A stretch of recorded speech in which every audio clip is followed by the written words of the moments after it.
ओम गणेशी महागणेशाय नमः। राधे राधे दोस्तों, कैसे हैं आप सब। दोस्तों, अश्विन मास की पूर्णिमा साल की सबसे बड़ी पूर्णिमा होती है। इसे शरद पूर्णिमा और कोजागरी पूर्णिमा के नाम से जाना जाता है। धार्मिक मान्यताओं के अनुसार शरद पूर्णिमा की रात को चंद्रमा की किरणों से अमृत बरसता है और माता लक्ष्मी इस दिन धरती का भ्रमण करती हैं। शरद पूर्णिमा का दिन मां लक्ष्मी को प्रसन्न करने के लिए दीपावली से भी अधिक महत्व रखता है। मान्यताओं के अनुसार जो भक्त शरद पूर्णिमा की रात्रि को जागकर माता लक्ष्मी का स्मरण कर उनका पूजन करते हैं, मां लक्ष्मी की उन्हें असीम कृपा प्राप्त होती है और उनके घर में कभी भी धन धान्य की कमी नहीं होती। इसीलिए इस पूर्णिमा को कोजागरी पूर्णिमा के नाम से भी जाना जाता है। शरद पूर्णिमा पर खीर बनाकर उसका मां लक्ष्मी को भोग लगाकर रात भर चंद्रमा की किरणों में रखा जाता है और फिर उस खीर को प्रसाद के रूप में ग्रहण किया जाता है। ऐसा करने से सारे रोग नष्ट हो जाते हैं। मां लक्ष्मी की कृपा से मनुष्य का शरीर निरोगी हो जाता है और कष्टों से छुटकारा मिलता है। जो भक्त इस तरह इस प्रसाद को ग्रहण करते हैं, मां लक्ष्मी की कृपा से उनके घर में सुख समृद्धि सदैव बनी रहती। आज के इस वीडियो में हम आपको पूर्णिमा के इस शुभ संयोग पर करने वाला एक बहुत ही आसान उपाय बताने जा रहे हैं। दोस्तों, शास्त्रों में बताया गया ये बहुत ही आसान और असरकारक उपाय है। इस उपाय को करने से भगवान श्री हरि विष्णु और मां लक्ष्मी की असीम कृपा प्राप्त होती है। धन संबंधी समस्याएं दूर हो जाती हैं। दुर्भाग्य सौभाग्य में बदल जाता है। बिगड़े काम बनने लगते हैं। चारों ओर से धन का लाभ होता है। हर क्षेत्र में सफलता मिलती है। इस उपाय को करने से भगवान श्री हरि विष्णु मां लक्ष्मी जी की कृपा से सभी कष्ट दुख पीड़ाओं से मुक्ति मिलती है। दोस्तों, इस उपाय को सही प्रकार से करने के लिए आप हमारी इस वीडियो को एंड तक अवश्य ही देखें। अगर आपने हमारे चैनल को अभी तक सब्सक्राइब नहीं किया है तो जल्दी से हमारे चैनल को सब्सक्राइब भी कर लें और बेल आइकन को हिट अवश्य ही करें, जिससे हमारी सभी नई वीडियोस की नोटिफिकेशन आपको फ्री में सबसे पहले मिल पाए। तो आइए दोस्तों, जानते हैं इस उपाय के बारे में। उपाय करने के लिए स्नान करके स्वच्छ वस्त्र धारण करें। दोस्तों, पूर्णिमा पर स्नान का विशेष महत्व होता है। इस दिन किसी पवित्र नदी में स्नान करना अत्यंत ही पुण्यकारी माना जाता है। पूर्णिमा पर स्नान करने से सभी प्रकार के पापों से मुक्ति मिल जाती है। अगर आप किसी पवित्र नदी में स्नान करने नहीं जा सकते तो अपने घर पर ही स्नान के जल में गंगा जल मिलाकर उससे अवश्य ही स्नान करें। ऐसा करने से आपके सभी पाप धुल जाएंगे और आपको भगवान लक्ष्मी नारायण की कृपा प्राप्त होगी। आपको सकारात्मक ऊर्जा महसूस होगी। स्नान करने के पश्चात अब आप स्वच्छ पीले रंग के वस्त्र धारण करें, क्योंकि पीले रंग के वस्त्र भगवान श्री हरि विष्णु को अति प्रिय हैं और पीले रंग के वस्त्र पहनकर भगवान विष्णु जी का पूजन करने से वह जल्द ही प्रसन्न हो जाते हैं। अगर पीले रंग के वस्त्र ना हो तो आप पूजन के दौरान अपने पास पीले रंग का कोई रुमाल या कपड़ा अवश्य ही रखें। पूजन से पहले आप अपने मंदिर की सफाई अवश्य ही करें। भागवत पुराण में बताया गया है कि भगवान की पूजा से बड़ी होती है भगवान की सेवा और भगवान की सेवा होती है मंदिर की सफाई करना, भगवान जी को स्नान कराना और उनका श्रृंगार करना। इसलिए आप भी सबसे पहले अपने मंदिर की सफाई करें। मंदिर की सफाई रोजाना अवश्य ही करनी चाहिए।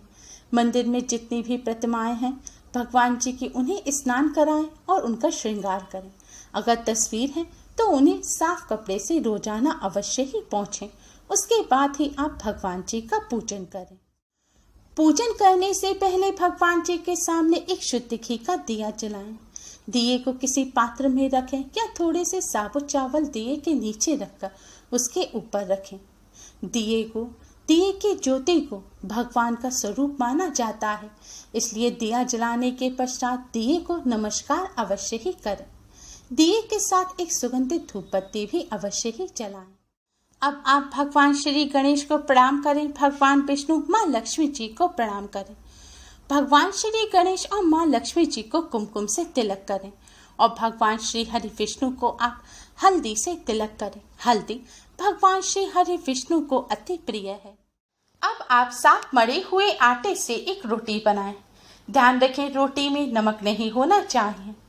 अब इस रोटी को एक प्लेट पर रखें और इस रोटी पर शुद्ध घी लगाएं। फिर एक पात्र में आप थोड़ा सा गुड़ और एक चुटकी हल्दी लें। अगर गुड़ ना हो तो आप थोड़ी सी शक्कर या मिश्री और एक चुटकी हल्दी लें। अब आप इन पात्रों को अपने मंदिर में रख दें।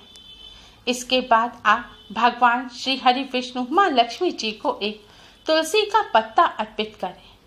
फिर भगवान जी से भोग स्वीकार करने की प्रार्थना करें। दोस्तों, तुलसी के पत्ते के बिना भगवान श्री हरि भोग को स्वीकार नहीं करते। तुलसी के पत्ते के बिना भगवान श्री हरि विष्णु का पूजन अधूरा होता है। इसलिए आप भगवान श्री हरि विष्णु को तुलसी का पत्ता अवश्य ही अर्पित करें। भोग लगाने के पश्चात अब आप भगवान विष्णु जी के इस मंत्र का 108 बार जाप करें। मंत्र इस प्रकार है: ओम विष्णवे नमः, ओम विष्णवे नमः। इस मंत्र का आपको 108 बार जाप करना है।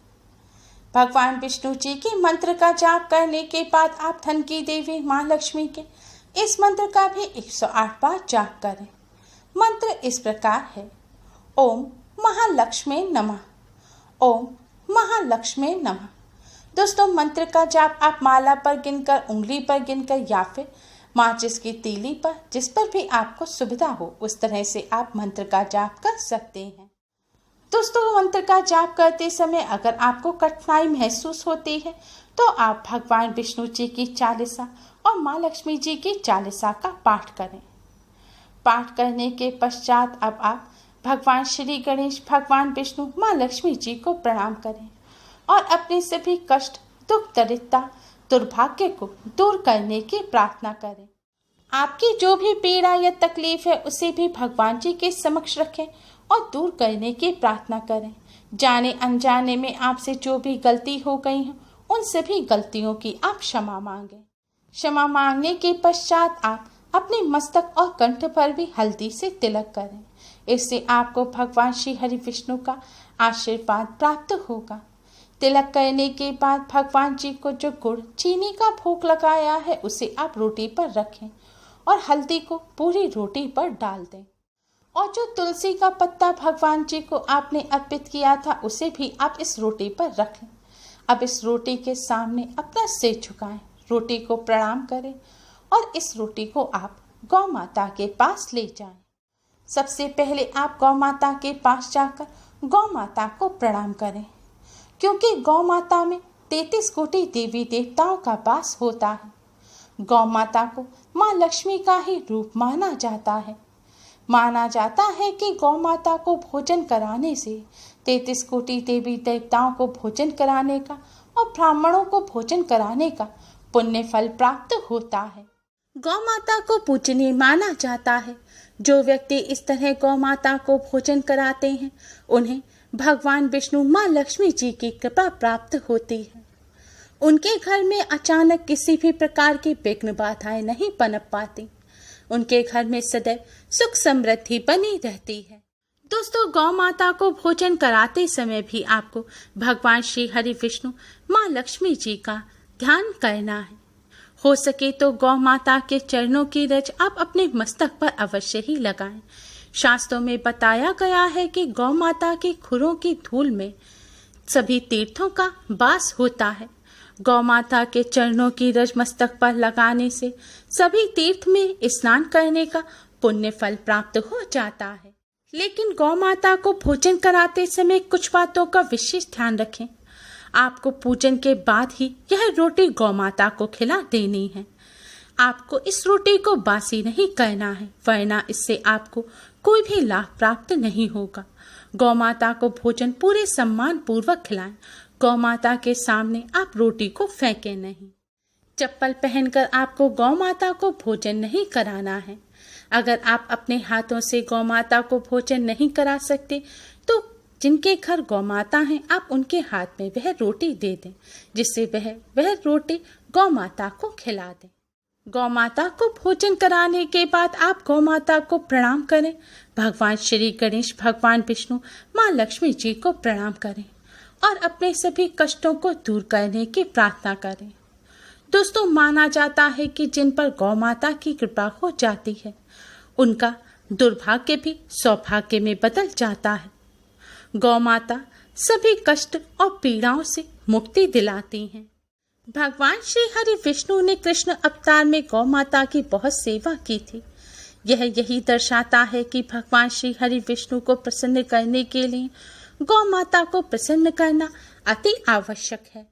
शास्त्रों में बताया गया है कि जो व्यक्ति गौ माता को इस विधि से भोजन कराते हैं उन्हें और उनकी आने वाली कई पीढ़ियों पर इसके सकारात्मक प्रभाव पड़ते हैं। पीढ़ी दर पीढ़ी लोग उन्नति और खूब तरक्की करते हैं। दोस्तों, इस शुभ अवसर पर इस उपाय को करने से भगवान श्री हरि विष्णु, माँ लक्ष्मी जी और गौ माता की कृपा से बिगड़े काम बनने लगते हैं।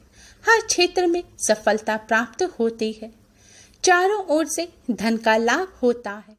उम्मीद है आपको हमारी ये वीडियो पसंद आई होगी। प्लीज़ लाइक करें। हमारी इस वीडियो को अपने फ्रेंड्स और रिश्तेदारों में ज़्यादा से ज़्यादा शेयर करें जिससे वह भी इसका लाभ उठा सकें। हमारी और भी वीडियोस के लिए हमारे चैनल को सब्सक्राइब करना ना भूलें। Thanks for watching. Radhe Radhe.